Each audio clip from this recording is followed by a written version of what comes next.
Alors aujourd'hui, retour sur une appli qui est par défaut intégrée à votre tablette qui s'appelle Samsung Note. Et comme me l'a joliment dit un collègue l'autre jour, c'est une véritable petite pépite. Alors, quand vous arrivez sur Samsung Note, vous arrivez sur cette page d'accueil. Donc, comme vous le voyez, hein, moi, il y a déjà pas mal de fichiers présents. Et il y a également des dossiers ici qui vous permettent en fait de ranger vos notes et donc de les retrouver plus facilement, notamment quand vous êtes en classe devant les élèves. Alors, première chose à faire, c'est vous assurer que votre appli est à jour. Donc pour ça, vous allez sur l'appli qui est sans doute de couleur rouge d'ailleurs pour vous. Vous restez appuyé sur l'appli, vous allez sur le petit i ici en haut à droite. Et là, si votre appli n'est pas à jour, en bas de page, il va vous être demandé de la mettre à jour. Voilà, c'est la méthode certainement la plus simple. Je retourne donc sur Samsung Note. Et là, je vais ouvrir une note. Donc ici, en bas, le petit crayon, en bas à droite, ajouter. Et là, j'arrive sur une page, alors qui par défaut est vide. Et donc là, vous allez pouvoir la paramétrer. Donc sur les trois petits points ici, modèle de page. Donc je peux par exemple choisir ici un quadrillage à petits carreaux. Vous pouvez également dans paramètres de page, si vous souhaitez modifier la couleur du fond et puis choisir le mode de défilement. Est-ce que vous préférez un défilement vertical ou un défilement horizontal par exemple? Ici, j'ai ouvert une nouvelle note, donc il n'y a pas de titre par défaut. Donc là, vous pouvez renommer vous-même votre document. Et pardon, je reviens sur le titre. En dessous, vous avez dossier. Donc si vous avez déjà créé des dossiers, eh bien vous allez pouvoir automatiquement venir placer votre note dans le dossier ou le sous-dossier que vous avez déjà créé. Alors ici, pour écrire, donc c'est le petit stylo ici modifié. Alors la barre d'outils. Donc vous pouvez d'abord saisir du texte au clavier. Donc c'est la première icône. D'accord? Et puis vous pouvez évidemment effacer. Ensuite, pour écrire avec le stylet, c'est donc la première icône ici. Donc moi souvent j'utilise le stylo plume, le premier. Là vous pouvez ajuster la largeur de votre trait et puis vous pouvez choisir une couleur et ensuite vous écrivez tout simplement. Si vous souhaitez surligner par exemple, alors surligner ou souligner, vous prenez l'icône numéro 2. Alors pour surligner d'abord, pardon, vous en avez deux. Vous avez la première ici.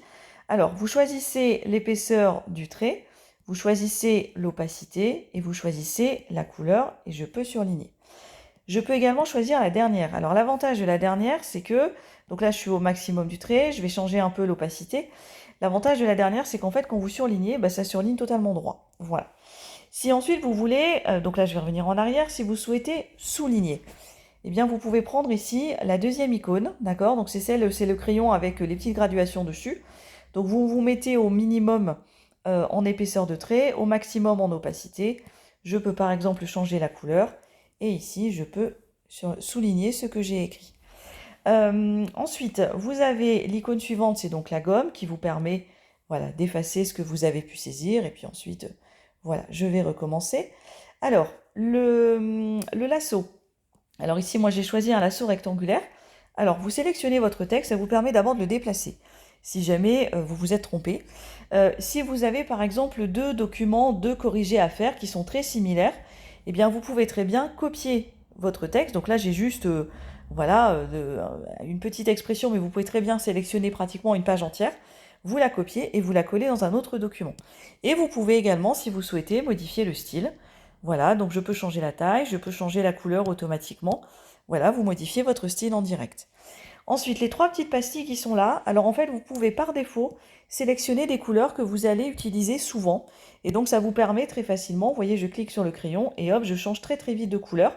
Donc là, vous choisissez trois couleurs, voilà, qui vous intéressent et que vous allez utiliser très souvent.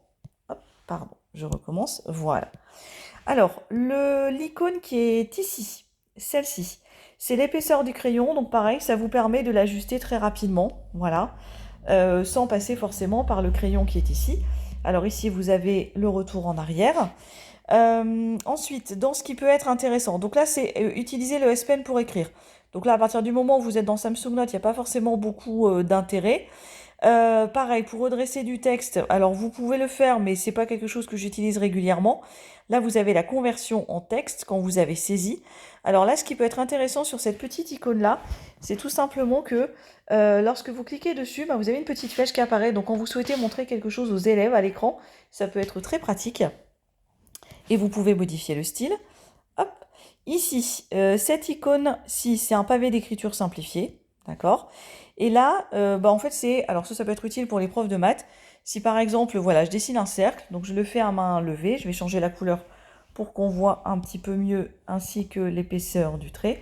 Voilà, donc je peux tracer, voilà, un cercle, je peux tracer une droite et automatiquement, voilà. Alors, maintenant, si par exemple un jour vous voulez faire un repère aligné sur le quadrillage, c'est vrai qu'il faut être précis. C'est là où cette icône-ci avec le deuxième crayon, pour le coup, est plus précise. Donc voilà. Vous pouvez donc exporter vos documents. Donc vous allez, une fois que c'est fini, dans enregistrer un fichier. Alors vous pouvez créer un fichier PDF. Donc vous l'enregistrez dans votre tablette et ensuite vous le basculez automatiquement dans le NT. Vous pouvez également enregistrer un fichier Samsung Note. Donc ça veut dire que les élèves, lorsqu'ils vont télécharger le document que vous aurez mis à disposition dans le NT, ils vont pouvoir tout simplement effacer. En fait, ça va ouvrir ça dans leur Samsung Note à eux. Et puis après, vous avez des fichiers images, etc.